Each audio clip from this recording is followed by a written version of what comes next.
Assalamualaikum warahmatullahi wabarakatuh.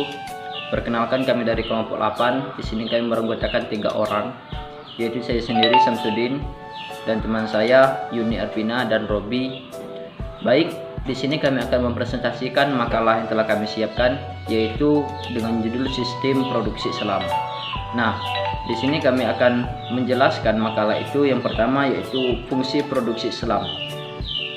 Fungsi produksi menggambarkan hubungan antara output dan input, yang mana di sini mencakup satu periode yang dihasilkan.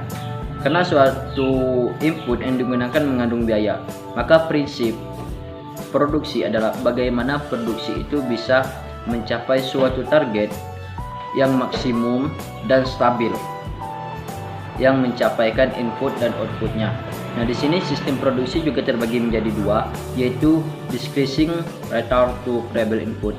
Untuk produksi yang mempunyai simple kuadrat, maka setiap kali dilakukan penambahan variabel input akan berdampak kepada penurunan jumlah output yang dapat diproduksi. Nah, yang kedua di sini increasing return to variable input. Karakter fungsi produksi ini adalah setiap penambahan input produksi maka berdampak pada peningkatan nilai tambahan output yang diproduksi. Nah, itulah untuk sistem atau fungsi produksi. Bagian B yaitu analisis biaya. Karakter dari biaya modal sangat tergantung dari sumber penggunaan modal tersebut, seperti penggunaan modal yang berbasis syirkah atau kardun hasan. Kemudian, apakah penggunaan bunga terhadap modal akan berdampak pada luas tingkat efisiensi produksi? Untuk menggambar keadaan ini dengan menggunakan alat bantu grafis yang bersumbu X, dengan menggunakan alat bantu ini jumlah produksi atau jumlah output yang disimbolkan dengan Q atau quantity, dan pada sumbu Y menunjukkan biaya dan penerimaan dalam Rp1.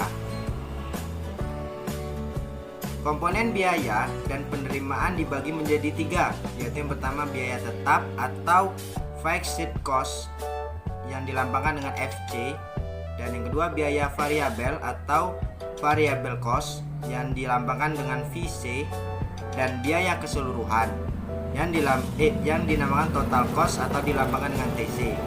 Sedangkan komponen penerimaan merupakan penerimaan keseluruhan atau total revenue atau dilambangkan dengan TR. Analisis yang paling fundamental untuk menerapkan analisis biaya satu periode, dengan kata lain fungsi biaya diproduksi, maka dapat dikatakan bahwa fungsi biaya tidak lain adalah turunan dan fungsi output produksi. Saya akan melanjutkan materi dari saudara Robi. Dampak sistem bunga vs bagi hasil dalam analisis biaya. Karakteristik dari sistem bunga dalam analisis biaya produksi adalah adanya biaya bunga yang harus dibayarkan oleh produsen bersifat tetap, sehingga biaya akan menjadi bagian dari fixed cost. Dengan kata lain, berapapun jumlah output yang diproduksi, bunga tetap harus dibayar. Konsekuensi lebih lanjut, keberadaan biaya bunga akan meningkatkan total biaya.